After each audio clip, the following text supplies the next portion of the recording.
In mid-July, the general situation on the invasion front was quite favorable to us.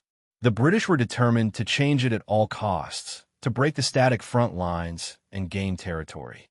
To achieve this, they needed to get their armored vehicles out from among the large hedges and sunken roads, which favored the defenders, and reach the plains near Falaise, suitable for tank deployment. The crucial point of these broad British plans was the Bourgebus Heights, the key position to launch their operation, which were located 8 kilometers east of the British bridgehead in the Odin. From there, the British would engage the panzers and the German reserves and annihilate them, thus clearing the way to Paris. On July 18, 1944, the 8th British Corps, with 3 armor divisions, including the Guard Armor Division, totaling 877 tanks, abandoned the Odin bridgehead. The attack division's right and left flanks were protected by a British division and one from the Canadian.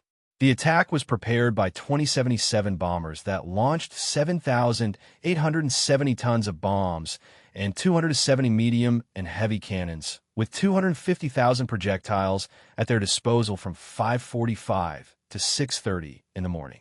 Then 1,056 heavy bombers of the Royal Air Force attacked from 7 to 7:30 in the morning, followed by 539 bombers of the United States Air Force, and from 8 to 8:30 in the morning, another 482 bombers of the United States Air Force. The localities of Amieville, Cagny, and Manorville, where our 3rd Company was located, were especially affected by this preparatory bombardment. Never before had such a large armada of bombers been used to weaken the enemy before an attack. In comparison, in February 1945, Dresden was attacked by only 1054 bombers of the Royal Air Force and the United States Air Force that launched 3,425 tons of bombs at 8 a.m. The 11th British Armored Division, with the 29th Armored Brigade and the 159th Infantry Brigade, crossed the starting line without encountering resistance. Since the advanced battalions of the 16th Luftwaffe Field Division had been annihilated by the intensive bombardment. At 8:30, the British spearheads crossed the Contra on the railroad line and found no resistance in front of the preparation area of the heavy Panzer Abteilung 503 in the preparation area of the 3rd Company. I was the premier, that is, the first platoon leader, who was also the company commander's representative, and what I said was done. Hauptmann Schurf was staying at the Abteilung command post in Amieville, a mansion that was quieter than our outdoor camp. At that time, he was rarely seen with him, but in the days between operations he had a lot to do, going back and forth between the ordnance room and the Tross, including the catering, the repair group, and the workshop, all of them quite far apart. But going back to the afternoon of July 17th, the quartermaster had invited all available officers to a party at the Abteilung command post. Shortly after starting, it was interrupted by a fairly intense artillery bombardment that caused the death of 2 messengers. Everything stopped suddenly. I had been previously informed that a civilian had been shot on the front line while trying to cross to the British side. On his body, the troops found sketches of the company's positions and of the Abteilung command post. The commanding officer immediately gave instructions for Abteilung to move to another preparation area, since it was possible that other agents had managed to reach the British with similar sketches, but the High Command, probably the Army Group, had not approved the change of position. After the artillery bombardment, I returned to the company as quickly as possible and found everything silent, so I did not know how to interpret it. It had been more intense than usual. Was it simply a nuisance bombardment or ranging fire before a major operation? There was no way of knowing. I inspected the sentries and warned them to wake me if anything strange happened. I crawled under my panzer, wrapped myself in my blanket, and soon fell asleep. My companion in the trench under the Tiger 311 was under a military doctor's care. My gunner and the other 3 crew members were sleeping inside the panzer.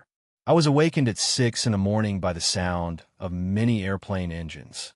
I crawled out of the trench and, through the foliage, I saw Christmas trees of various colors slowly sinking into the ground, signaling flares for bombers. I thought immediately, but I had no time to think. 200 meters from our forest, a series of large fountains of earth and smoke rose, and I was hit by a violent pressure wave that almost threw me to the ground. Seconds later, I was back under the Panzer, just in time because a second batch of bombs fell much closer. Trembling and with my eardrums aching from the pressure, I immediately understood that this attack was directed against us. From that moment on, I could not think. I was as helpless as a man drowning and being thrown into a stormy sea. The air was filled with the whistling of falling bombs, and, instinctively, I pressed myself closer to the ground. Then followed the deafening explosions and the air pressure, each time stronger as the chain of explosions advanced toward us. Each plane did not drop a single bomb, but a batch of 15 or 20. The bombers arrived in staggered formations of 10 to 15, all dropping their bomb loads simultaneously, wave after wave. The ground was shaking. I was surprised to have survived. I felt total helplessness in the face of those explosive forces. There was no way to escape. I had no idea how long the bombing would last. I had lost all track of time. It seemed an eternity since I had lain peacefully under my Panzer. Suddenly, Burkmeister and I were thrown by the explosion to a corner of the trench, covered in earth, and we were probably unconscious for some time until we regained consciousness. The explosion had dragged the excavated earth that we had piled next to the tracks and wheels, and now I could see between the wheels. The neighboring Panzer was ablaze. The Panzer of Tiger 312 Unteroffizier Westerhausen had taken a direct hit. That was all I could see from my trench, although I realized that the explosion had slightly shifted my own Panzer to the side, probably the near impact that had left us out of combat. Then everything started again. The next rain of bombs fell. As I recall, it lasted 2.5 hours, with brief pauses. It would be superfluous to repeat the same event repeatedly. I lay under my Panzer with my fingers in my ears, biting the blanket so as not to scream. Finally, the attack seemed to end. What a sight presented itself before my eyes when I crawled out from under my Panzer. Of what was once a beautiful park, there was nothing left, only shattered trees, meadows and gigantic craters so numerous that they overlapped, forming a gray and repulsive lunar landscape, and a cloud of dust that made breathing difficult. Through the thick fog, you could see the red glow of the trees and cornfields on fire. That was my first impression when I got out from behind the Panzer and took a look around. It was incomprehensible how everything around me had changed so. Then life returned. The crews crawled out of the trenches under the Panzers or from inside them, pale and bewildered, more suspicious than aware of how close to death they were. I went to the Panzer on our right, which had received a direct hit and looked like a giant open sardine can. The flames licked the remains. Adventure Physio Westerhausen and his crew left no trace. I made my way through an authentic primeval forest and arrived at the gigantic crater in front of the Oberfeld, the Tiger 313 of rebel Sax. The Panzer had been overturned by the explosion and now lay on its side, with the turret in the air. We found 2 dead crew members underneath, and there was no trace of the other 3. Where my frontline repair group had been, there was only a crater. There must have been 5 or 6 men who had sought refuge under their 2 Panzers, but now they could not be found. The platoon leaders arrived, still confused. We didn't have time to discuss what we had just experienced. We had to act. We had to get the Panzers into operational condition, but first most of them had to be dug out from under earth piled up to the turret. Some had fallen trees on top and broken tracks. With the few tools we had on board, 2 shovels and a pickaxe per tank, how were we going to do it? The few tools we had on board, 2 shovels and a pickaxe per tank. How were we going to get the company up and running again? In addition, the work had to be interrupted frequently when heavy artillery salvos, probably naval guns, were aimed at our area. The men made a superhuman effort because now we knew it was a matter of life and death. I also realized that 10 meters behind my Panzer, there was a crater 6 to 8 meters deep that would have engulfed it if the bomb had fallen a fraction of a second later. It would have been a direct hit, and these memories would never have been written. The thick armored plate on the engine, in rear of the Panzer, had been deformed as if it had been hit by a bomb that had not exploded. After examining it, we determined that the cooling unit had been damaged by the blast. My Panzer was no longer fit for combat, and I had to change vehicles again. Our situation was now quite difficult. We could hear tank fire and MGs not far away. Had the British broken through? And were they already close? I had not been able to re-establish radio contact with Abteilung and had no idea how they could have arrived. I also had no idea who on our defensive front would still be in a position to repel a British attack after the murderous bombing. To clarify the situation, I set off on foot towards Abteilung. The enemy artillery fire, known for a long time, was incessant, much stronger than before, and the shells were falling much closer. I jumped from crater to crater, always seeking refuge every time I heard a new salvo whistle. Thus, my advance was laborious between the trunks of the tree trunks and the large craters that I had to overcome. I finally reached the road that bordered the park to Emmyville. Here there were fewer bombed areas, and the advance was easier. From behind a curve in the road, the tiger that helped the man from came towards me. I informed him of the company's situation, and he ordered me to take it out of the preparation zone as soon as possible and establish a defensive front on the left flank of the suspected British attack corridor between Manorville and Congny. This would prevent a rupture in the direction of Emmyville, but first it was not clear how long the company would need to be able to leave.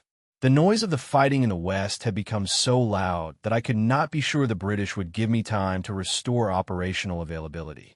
A great buzzing was heard, as if many vehicles were moving from north to south, but nothing was seen, only a delicate veil of smoke covering the ground. I quickly returned to the company, covering myself each time the large-caliber naval shells howled over me. Upon exploding, shrapnel and clods of earth flew everywhere. The company still did not offer an encouraging outlook. The least damaged was the Lightning Rambo. 3 Tigers of my reconnaissance platoon were wrecks, and work was in full swing on the 4th. The 2nd platoon reported that they expected to soon have 3 operational Panzers. My main concern was whether we could get ahead of the British. If their tanks arrived at that time in the preparation zone, we would have to try to evade capture using hand-to-hand combat weapons. The operational Panzers headed for the park's entrance gate. It was difficult to drive these powerful and somewhat heavy Tigers between the giant craters. Anyone who has seen woodland after a hurricane, with giant trees lying everywhere, can imagine what the park, once so well cared for, looked like now. We continued to hear the noise of nearby vehicles, intermingled with reports of tank fire and the roar of machine guns, although these battle noises seemed to come from much further away.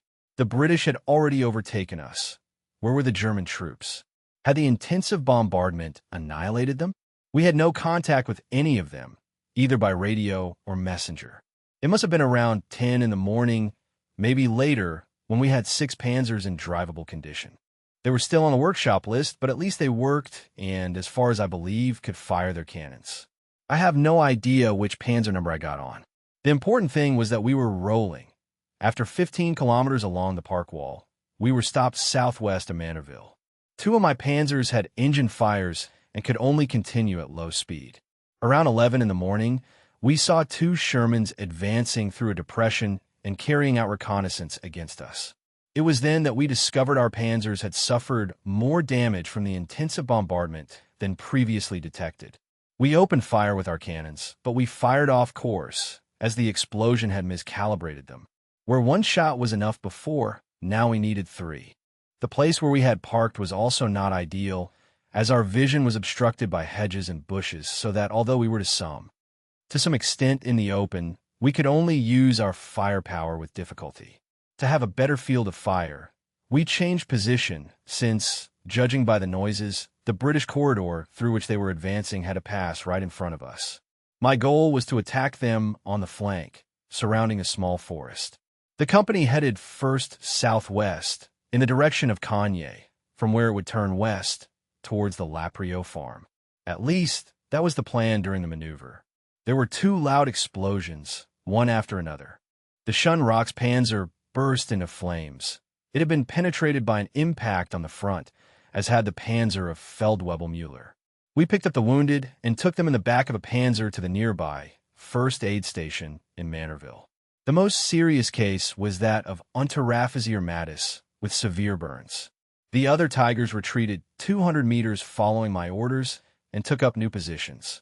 We did not know exactly where the fire was coming from, as both panzers had received frontal impacts. The shells must have been fired from Kanye, 1,200 meters ahead of us. But at that time, Cagny was in German hands. It was one enigma after another, since until then, we did not know of any British weapon that could penetrate the frontal armor of Tiger. I finally managed to re-establish radio contact with Frome, the commander of the Abteilung. He was with the panzers of the headquarters of the Abteilung, very close to the castle of Manorville. Hauptmann Scherf was also there with his Tiger 300. As everything was silent in my area, I approached and informed him of the situation of my company. 2 Tigers totally destroyed after frontal penetration, miscalibrated cannons, engine fires due to failures in the cooling systems. We also had 16 dead. All our panzers should have been in the workshop, but in this situation, facing the enemy, we had to act as long as possible, as if we were capable of offering a really serious resistance. From there, I went again to the main first aid station. He had a terribly mutilated appearance. They had given him injections, but I doubt he recognized me. He died shortly after. I returned to our previous staging zone. The panzer crews abandoned there had been rescued by our Tross. I took a look at the panzers. My 311 really could have been towed, but damage to the other panzers was too serious. The Oberfeld rebel Sachs 313 lay face down. This 58-ton panzer had simply been blown apart. I still couldn't believe the force that bombardment had unleashed. Above us, where my frontline repair group used to be, I found a 20-liter can of cold tea. I threw it over my shoulder and returned to my company. They had nothing to report. We enjoyed the tea in the midday heat. Around 4 in the afternoon, Hauptmann from ordered 3 companies to go to the camp to recover the panzers that could still be repaired with available tools. I formed a towing platoon. The panzers that were in driving condition, mostly those with external bomb damage, towed those immobilized by engine or undercarriage damage, while the towing platoon headed to our rearguard services in Rupier. I returned with my Tiger to our preparation zone to try to get my 311 out, while my crew set to work with great urgency due to the little time available. I took a look at the other damaged panzers, including the Saxus 313. The overturned monster was quite impressive. Some of the wheels had come off and the tracks were torn. While I was behind him looking at it, it caught my attention that the emergency exit hatch of the turret, which could only be opened from the inside, was ajar. This hatch was built in such a way that, if it was opened from the inside, the weight of the lid would cause it to open completely. Since the panzer was resting on the turret, the hatch could not be opened, and great force would be needed to lift the panzer. Therefore, anyone inside the combat compartment was trapped. I climbed into the small gap in the partially open hatch and shouted inside. As if by miracle, I got a response. I saw that my attempts to open the hatch further were useless and asked 3 men for help. With our combined strength, we managed to open the hatch and propped it up with a thick wood. Oberfeld Rebel was the first to come out, then the gunner, and finally the driver. They all had bruises and burns from battery acid contamination. They had been unconscious for several hours and woke up to find themselves in an overturned panzer, trapped and hopelessly stuck. We got them out more dead than alive. Now it was time to get everyone out of there. The Abteilung had gone to clear a gap in the line near Cagny, and a new defensive front had been established about 5 kilometers further back. I was not aware of this, and first explored a route wide enough to pass a tow, and, when night fell, I managed to have my Tiger 311 towed with great difficulty. The officer Oberger distinguished himself, especially by driving the panzer despite his serious burns. Shortly after we evacuated the park, the British arrived to occupy it once more. I had come out unscathed. A British report attributes the failure of their forces to capture Kanye until the afternoon of July 18th, much later than their planning allowed, to the attack on the left flank of their advance by 6 Tigers of the Panzerabteilung 503, which had miraculously survived the intensive bombardment. The Wehrmacht report of July 24th, 1944 states that, since noon on Tuesday, German forces had disabled 420 British and American tanks on the invasion front. Most of the enemy tanks were destroyed or captured in the fighting east of Alza. Judging by the figures for a single day, one can deduce the harshness of the fighting and the course of operations. The heavy Panzer Abteilung 503, under the command of the adjutant from, and the Panzerab artillery, together with the anti-tank artillery Abteilung 1039, under the command of the adjutant Witzel, caused especially heavy losses to the enemy. The Abteilung of Hauptmann Witzel disabled 35 British tanks before dying a hero in the fierce fighting. After joining the Tross in Rue Pierre, I curled up in my blanket under a large tree and slept soundly. On July 19th, I made sure my panzers entered the workshop, and then I received the order from the commanding officer to take 3 days of convalescent leave in Paris. I shook hands with him and everyone I saw, delighted by this well-deserved break from the fighting. Lieutenant Dr. Barkhausen, the adjutant of the Abteilung, also came. He knew Paris well from his student years and was an excellent tour guide. Our departure on the morning of July 20th was delayed by having celebrated too much the night before with the workshop, and when we woke up we did not feel fit to travel. At noon we left for Paris in the Volkswagen, filled with expectations. A wonderful trip that we made in 3 hours. How do we get there? The co-pilot was sitting on the right fender, looking back to watch the skies for enemy planes. The driver and passengers were watching forward. On this journey, we were not disturbed by planes, although apparently enemy fighter bombers were all over Normandy. We stayed at the Commodore Hotel on Boulevard Haussmann, a Vermont hotel. Barkhausen accompanied me that first afternoon to the Lapin Agile in Montmartre. It was a very intellectual literary cabaret. I was hoping to see a little more flesh, but those cheap pleasures were not on Dr. Barkhausen's agenda. Barkhausen. When we returned to Boulevard Haussmann around 10 at night, some ladies approached us and informed us of the attempted assassination of Hitler. They also told us that, at that moment, in Paris, the SS were being arrested by the Wehrmacht. It was incredible how quickly the news had spread. What were my feelings upon hearing this news? It affected me less than one would expect, given its momentous consequences. Nobody knew anything for sure. Everything was rumors. Finally, we found out, without further details, that the attempt had failed. I must confess that the whole event, the attempt and its failure, interested me very little at first, although I felt some satisfaction at the arrest of the SS, not on the front, but in the occupied zones between the front lines and the Reich, since here there were important reservations about the presence and preferential treatment given to the SS and the ADAP. However, there were also important reservations about the service centers of all kinds for the SS Frente Schwein, despite what one might imagine about what Paris was like then.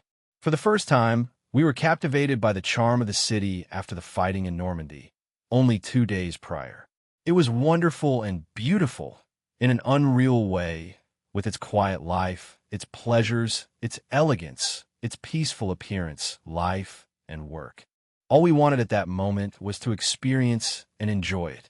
In those first hours, I felt like a peasant visiting a big city for the first time, and once I started to assimilate, I acclimatized very quickly to the environment, both internally and externally. We visited all the essential tourist places: the Louvre, the Jewish Poma, Notre Dame, the Trocadero Palace, and the Eiffel Tower. In the flea market of the port of Clignancourt, I spent all the money I had on things to send home. I even bought a roll of fabric that I exchanged when I ran out of money.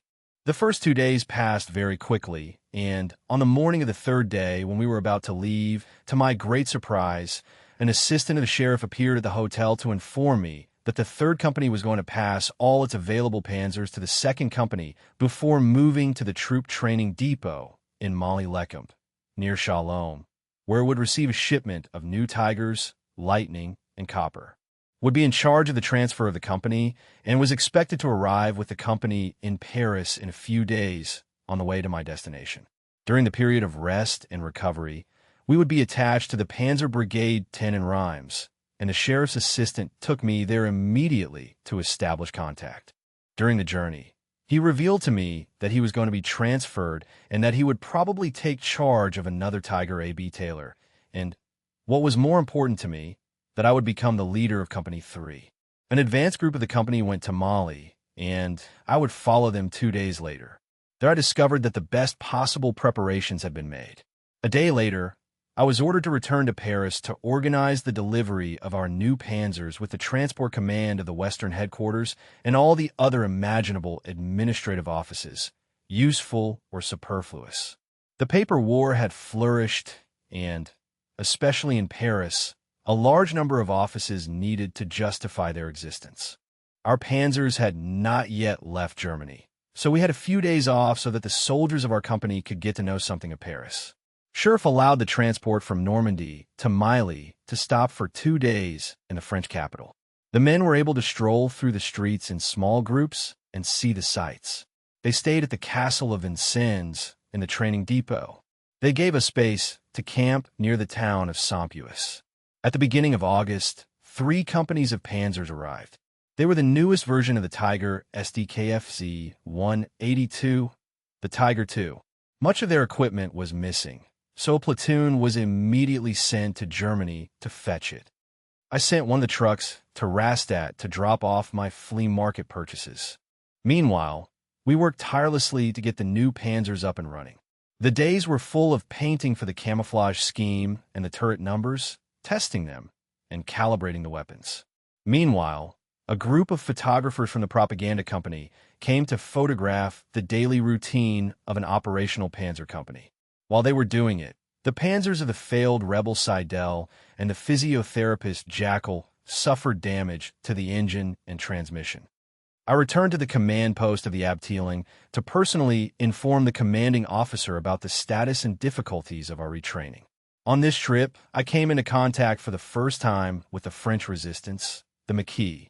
There was some danger, but I emerged unscathed. However, my impression after this trip was that the situation did not seem flattering at all. At the command post, I listened to a broadcast of Doctor's speech. Robert Ley, who, as head of the German Arbitrio Front, was one of the most unpleasant agitators. This was his famous speech after July 20th, in which he described the nobility as blue-blooded swine hunters and uttered terrifying threats. I was disturbed and shocked. We discussed it. From said in his dry tone, "Young man, don't let it affect you. We will protect you." Meanwhile, the names of some members of the July 20th assassination group had become known. Most of them came from old noble families, which irritated me. I could not believe that those men had acted out of pure self-interest or for any other reason wielded by the administration. It was much more likely that there were more serious reasons behind it, whatever they were, but they had nothing to do with me. It was a pity that Rommel was out of combat after the serious injury he suffered on July 17th. We had a lot of faith in him. A word from him now would have helped us a lot. I spoke of my fears with the Adjutant Vegent, head of the supply company, the Oberleutnant Dr. Barkhausen, who is an adjutant and also with Help Month in Eichelschreiber, commander of 2 Company. We were broken inside, but we saw no way out of the desperate situation, neither for the German Volk nor for us personally. However, at the center of all considerations was the urgent need for the company to be operational again as soon as possible, as it was needed at the front. We knew that there was not going to be any change in the military situation and that the leaders could no longer deceive us with their pleas, too transparent, that we hold on until that happened. What we did expect, however, was that by continuing to fight, we could force an honorable armistice. This became the new motto. That is why we were willing to keep all our forces active. We also frequently talked about the idea that after the war, the first thing to do would be a good internal cleansing. After July 20th, the Vermont had found itself on the defensive. Everything was heading towards a state of the SS. Himmler had been appointed commander of the Reserve Army, so that the personnel office, training, and officer schools were under his direction. The Vermont were ordered to use the Hitlerian salute from that moment on. The military salute was abolished. This affected us deeply, as it was what distinguished us externally from the Waffen-SS. We held them in high esteem as exceptional troops, but for us they were the army of a Nazi party, and we did not want to be under any circumstances. On August 11th, 1944, I was able to load the first transport train with 5 King Tigers. I took care of it personally. The unloading yard was Paris, since Normandy was ruled out, as the front was approaching the French capital at an alarming rate. We received 3 more wagons with ammunition for our panzers and 2 wagons with spare parts and workshop equipment, since a 72-ton King Tiger was a great load for the railroad tracks. The Tiger transporters could not be coupled together, but had to carry a protective wagon between them. In our case, these were not empty wagons, but the 5 mentioned above with ammunition and spare parts. Due to the enemy's air supremacy, it was an unpleasant situation, but I could not do anything about it. It was a wonderful summer day. When the train journey began, we had just passed Saison, and we were glad to have left the station behind, as it offered very attractive targets for enemy pilots.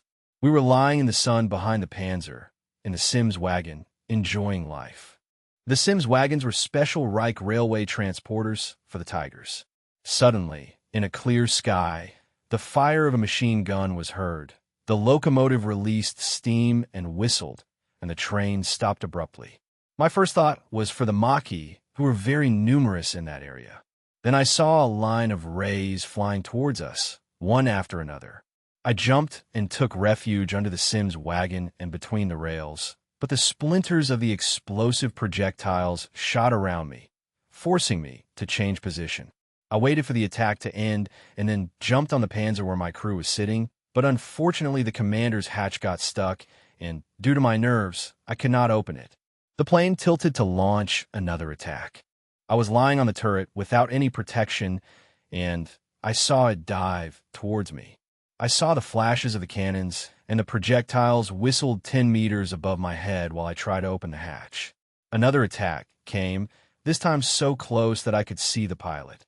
Also this time I came out unscathed, and the Panzer crew finally managed to open the hatch from inside. I kept sliding towards the commander's cupola when the next attack came. The projectiles exploded in front of me in the turret because I had crossed my arms over my chest to pass through the narrow hatch opening. A large number of small splinters stuck in the lower part of my right arm, and some larger ones in my chest.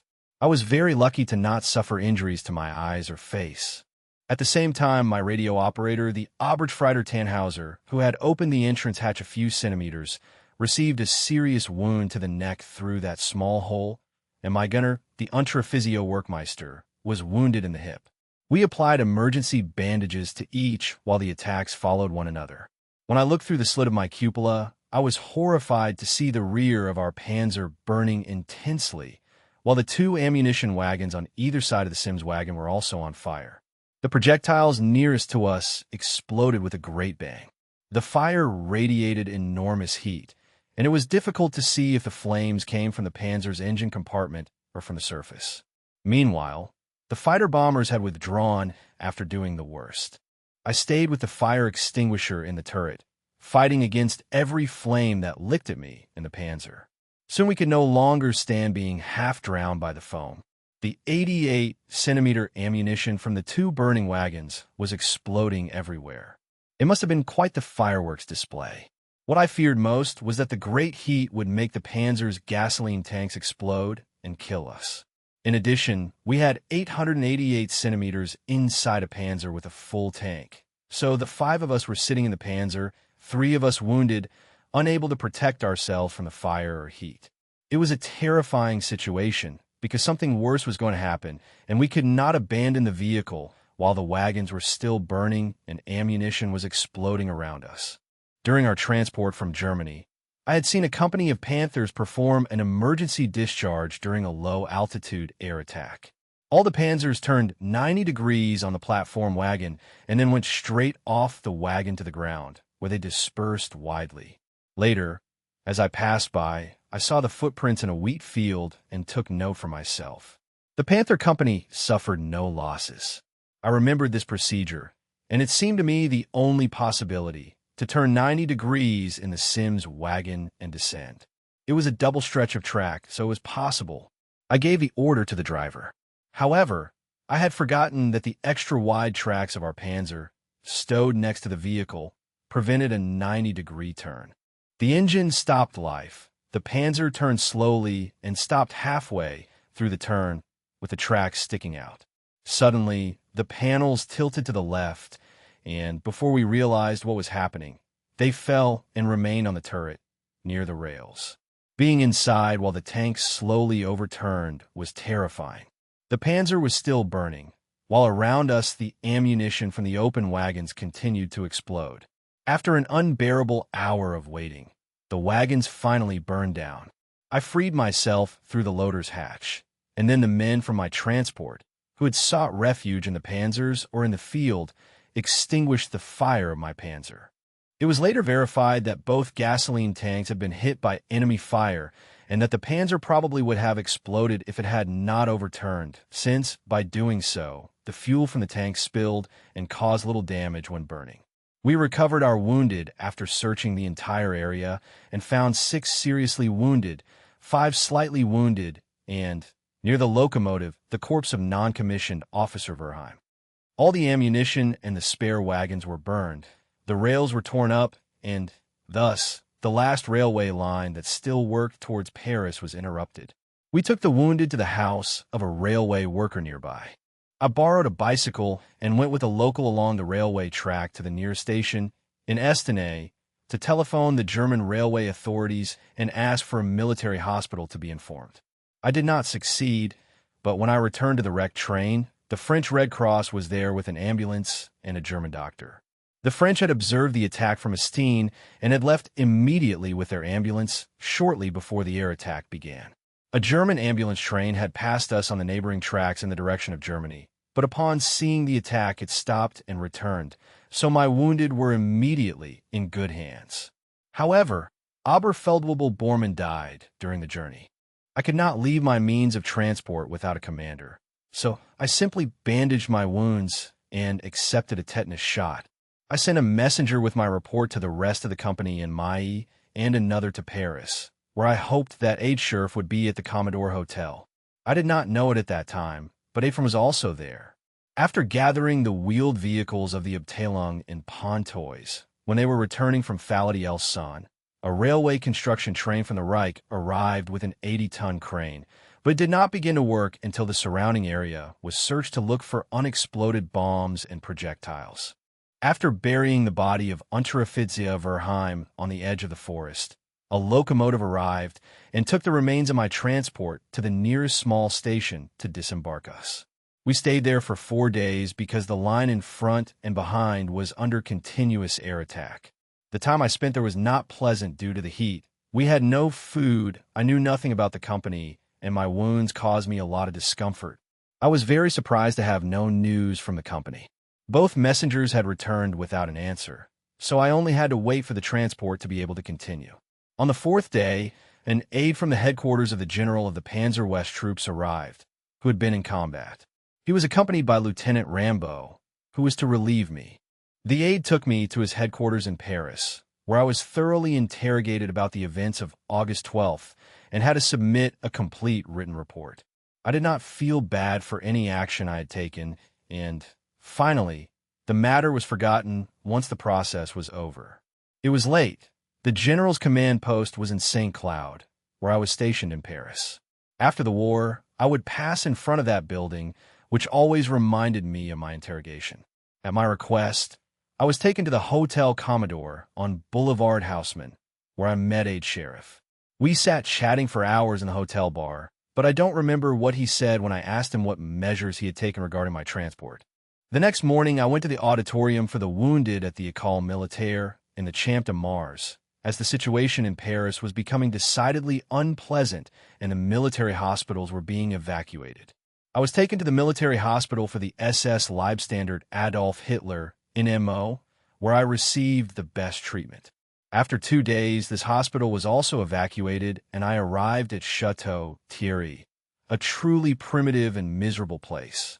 The next day, I took the first opportunity that presented itself to go to Reims. The hospital was a kind of huge operations center in which I would never have imagined being interned, and I ended up in the wounded meeting area. I skillfully avoided being put on transport to the Reich, which was the last place I wanted to go, and instead I presented myself at Panzer Brigade 10, responsible for re-equipping the company in melee. Here I was received very kindly. They told me where to find a hotel room, gave me a new uniform, my pay, money for food, and rationing coupons. Now I was in the right place, and I received my discharge for the wounded at the wounded meeting point. Although I had to present myself there for a checkup at the wounded meeting point. Although at first I had to go back there every 2 days for a checkup. The days I spent in Reims were pleasant. I ate in a restaurant and had coffee in a cafeteria with a dance orchestra, where I heard American jazz for the first time. I remember the Tiger Rag well in the Reich. This type of music had been banned for years, so I had never heard it before. I discovered that it reached my soul every time I listened to it eagerly, especially the Tiger Rag. Today it reminds me of my stay in Reims. By chance, I ran into several men from Abteilung who had lost contact with their companies during their stay in a military hospital.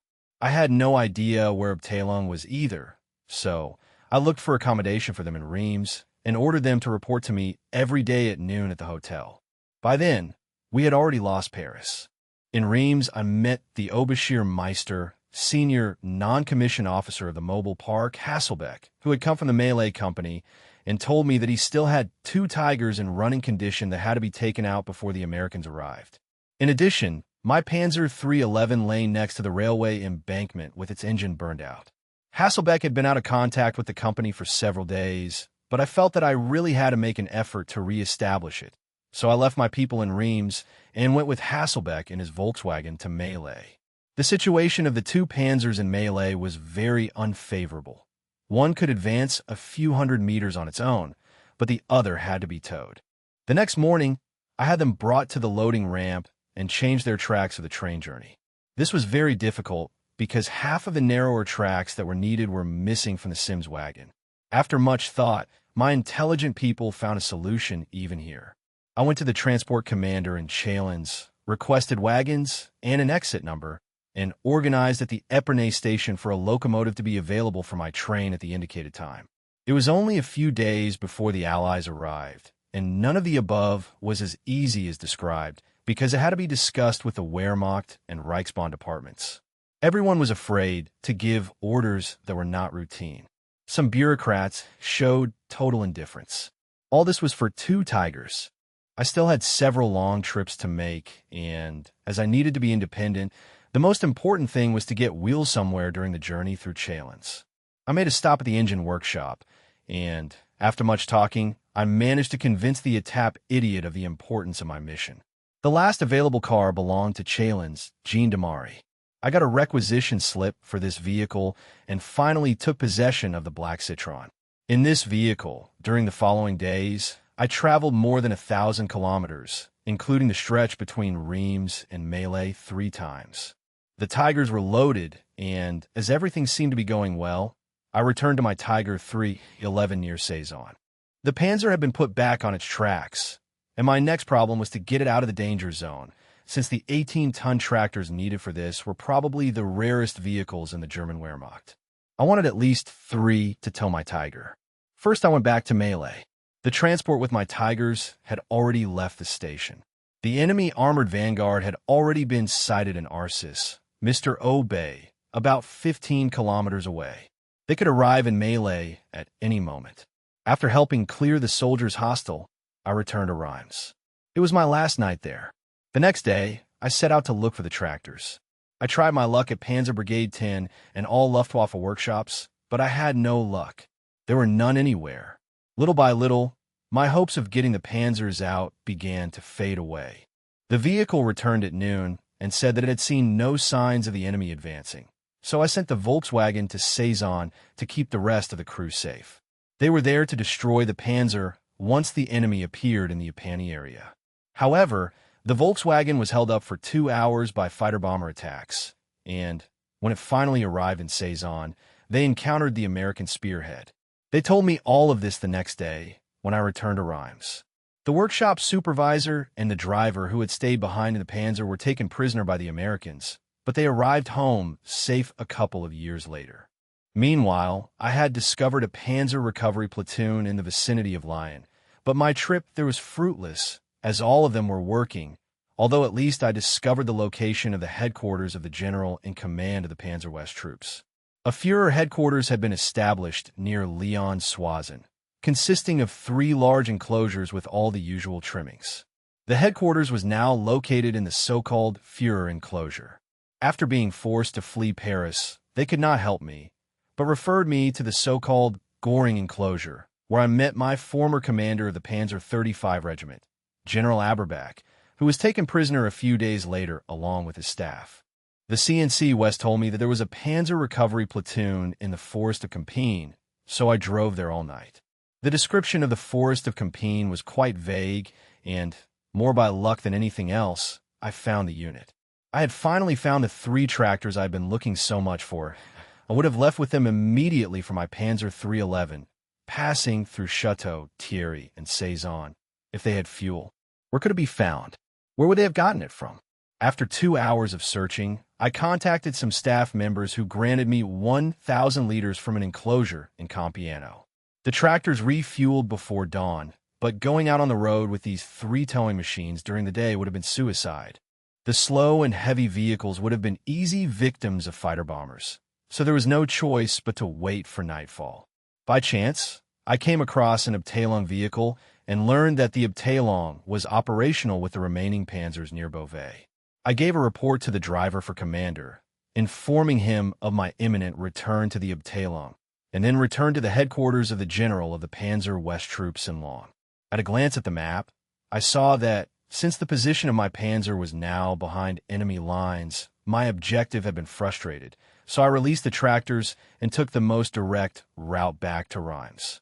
These trips were very exhausting, since we rarely had a night's rest, the distances we had to travel were getting longer, and we always had to be on the lookout for enemy aircraft.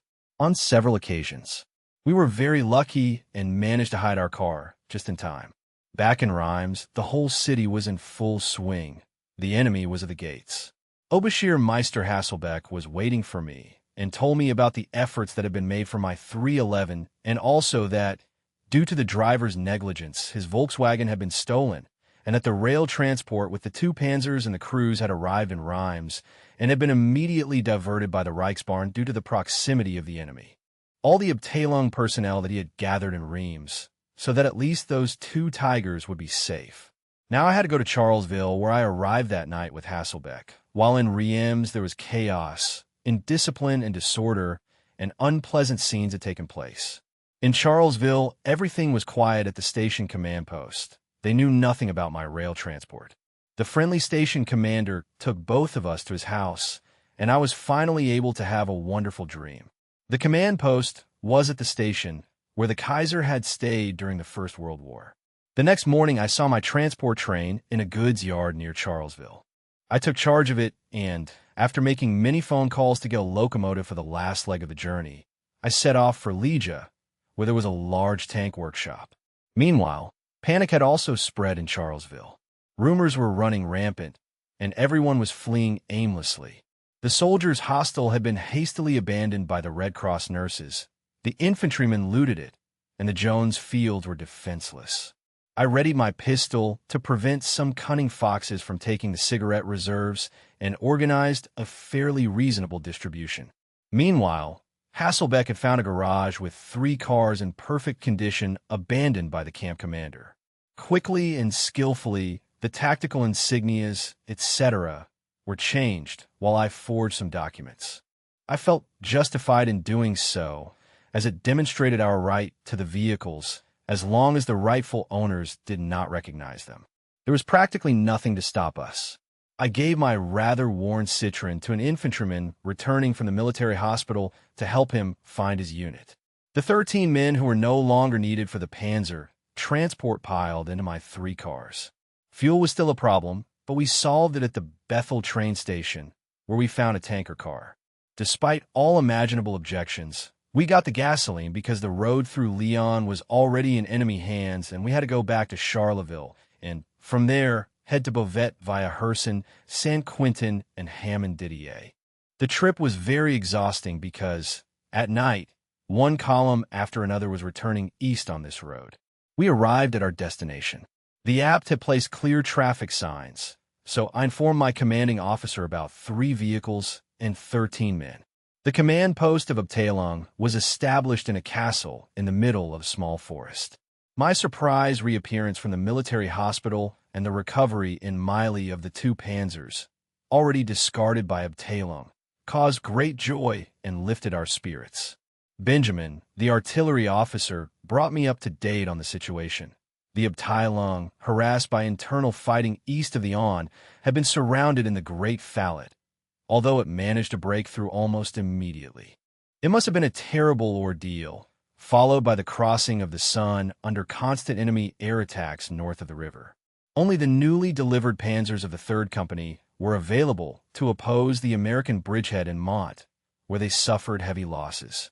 The material superiority and air supremacy of the Americans were simply too great. Only one of the Abteilung's panzers was still operational, that of Lieutenant Rambo. The situation around the command post was uncertain, and the High Command did not have a clear vision as a result of the rapid evolution of events. Therefore, we sent out reconnaissance parties from our reconnaissance platoon. I learned that Helpman Scherf would be sent very soon to command the Abdelin, and that I would take command of 3 companies as company commander. We were still in good spirits when the information arrived that the Americans were near. We left the castle in a long column of cars led by the commanding officer's convertible. A bottle of cognac was passed from car to car. Then my vehicle broke down, and I was left behind because I had no map and did not know the area. The commanding officer's car stayed with me. The commanding officer wanted to go to the Tross, since night was falling and we could not do anything in our conditions.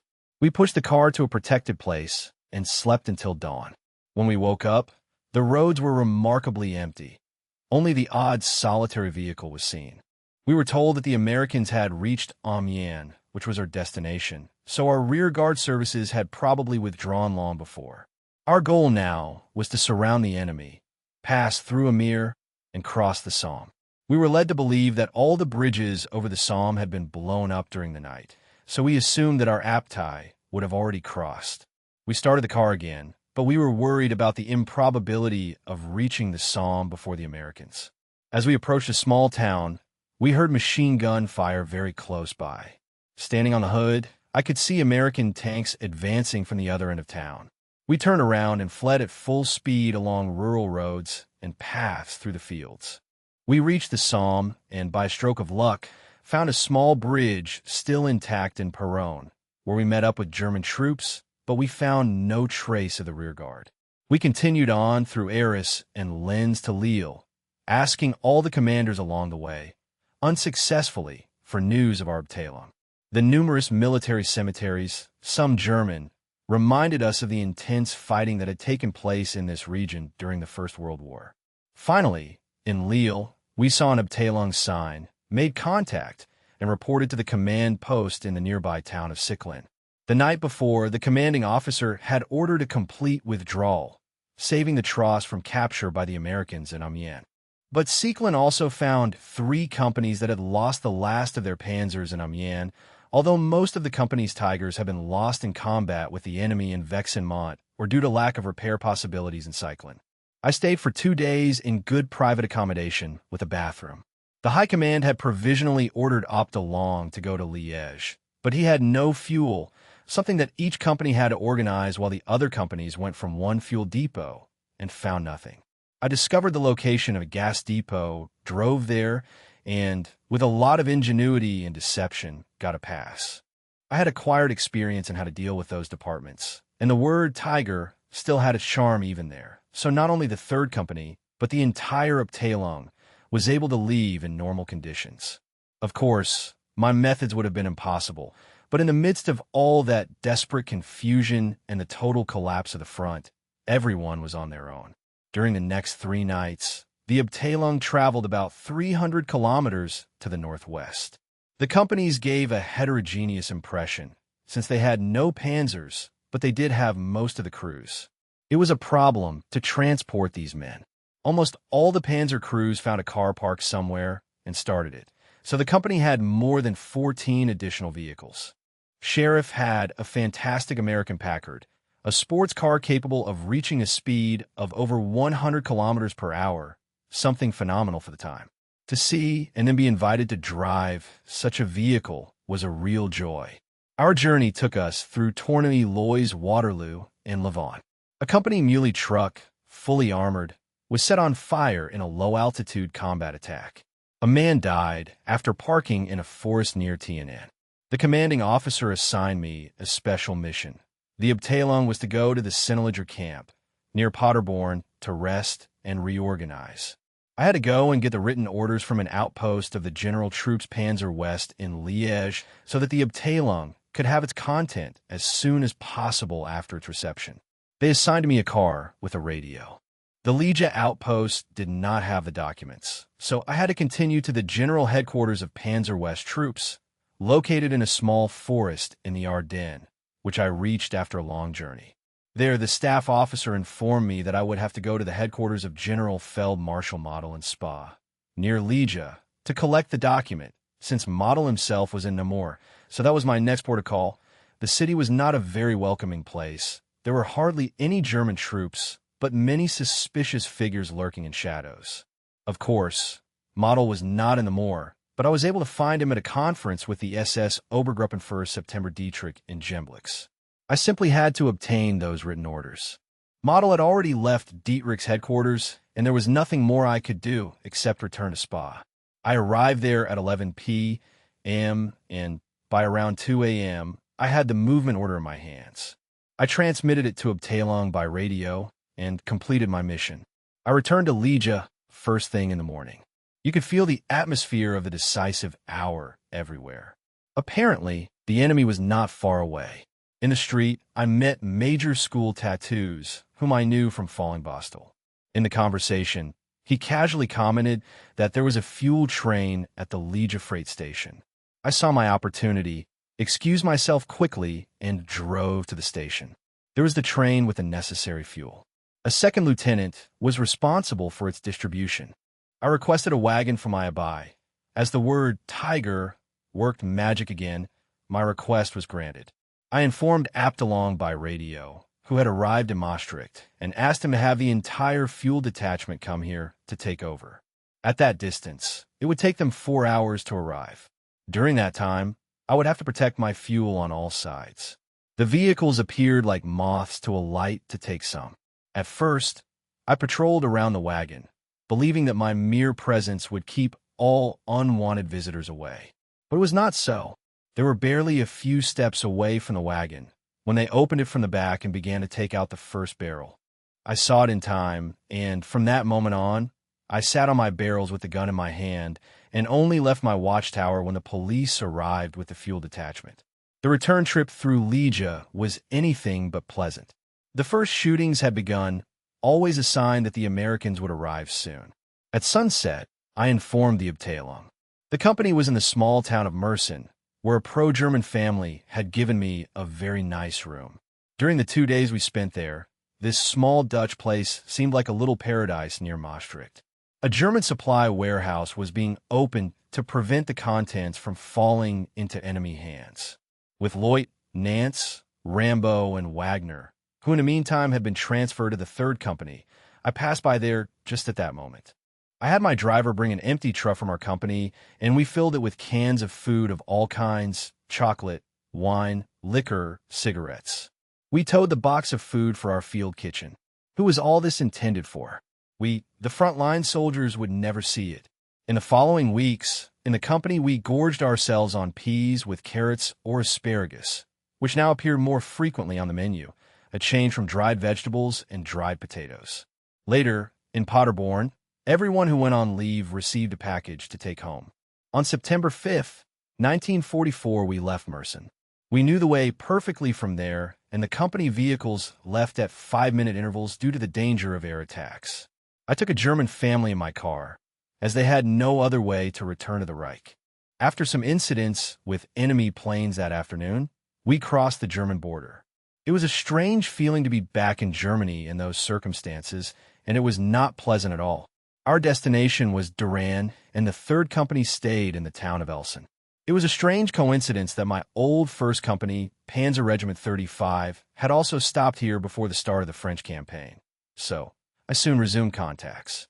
The inhabitants of the town remembered us well. The company received the best of everything, as the villagers competed with each other to outdo each other. The next day, our vehicles were loaded at the Duran station, and, on the afternoon of September 7th, I traveled with the commanding officer, the Sheriff Hupman adjutant, Vegent Stubbsart, Dr. Esram and Benjamin in one of the two saloon cars to head to the Sinalavi camp in Paderborn.